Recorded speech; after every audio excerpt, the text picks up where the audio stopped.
Okay, where are we, Jimmy? Today we're at Abu Simbel, which is a temple, because everything's a temple in Egypt.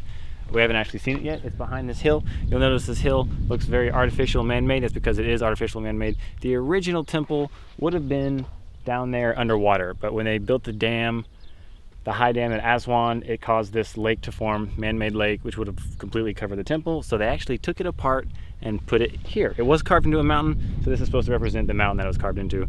We haven't seen it yet. Let's go look.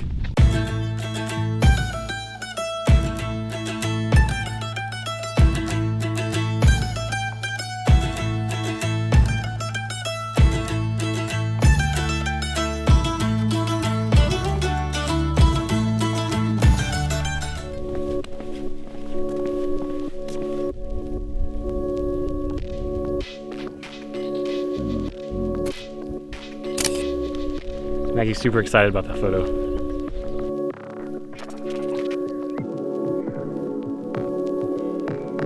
So this temple was built by Ramses II, also known as Ramses the Great, because there were lots of pharaohs named Ramses. But he was the pharaoh that built tons of stuff. We're talking New Kingdom, and there's a smaller temple like right next to it that he actually did for his queen, which is very nice. Exact same layout, just slightly smaller. And it's one of only two temples in Egypt where the queen is the Colossus statue is the same size as the pharaoh. You didn't see that very much. Now we're gonna go inside and see all the pretty things. Let's go.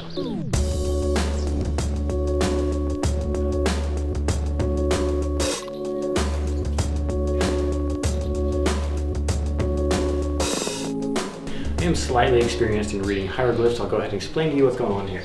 So this man, he has a flute and a steak knife and this table full of cheeseburgers, and he's trying to trade it for this guy because he has a very nice paper airplane. But as you can tell in this situation, the feeling is no, you may not have my paper airplane. And his wife behind him is saying, Steve, don't you dare give that man our paper airplane. So I might have a few details wrong, but that's pretty much what the hieroglyphs say.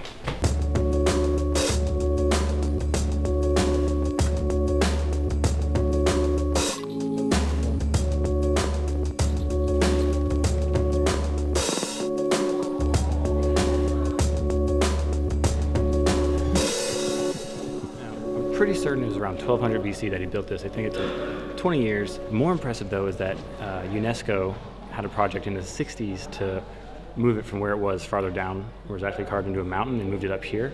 And it was like a $40 million project, which is equivalent to $300 million today, and they actually cut it block by block and reassembled it up here. So that's impressive. So completely gorgeous temple. The only downside is that when it was lost to time for a while, and then they rediscovered it in the early 1800s, and for some reason the guys that rediscovered it, they made it a thing to like carve their names on the colossuses inside the temple because they thought it was cool. Some of them have much better handwriting than others, but I don't think it's very cool to carve your name into ancient history like that. So I really disapprove of that. If you find something ancient, don't carve your name into it. Good dog.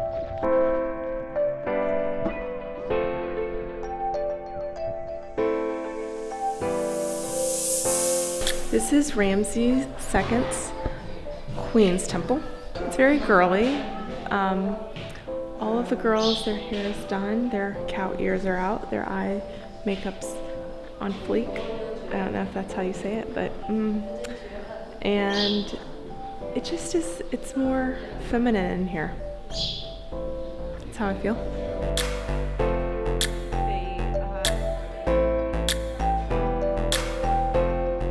Not thousands of people here because this temple is actually 3 hours away from Aswan. So if you fly to Aswan, you have to drive for 3 hours to get here. There's really nothing else here except for this temple. Lake Nasser. Lake Nasser, it's very pretty. It's a very pretty lake. I like it a lot.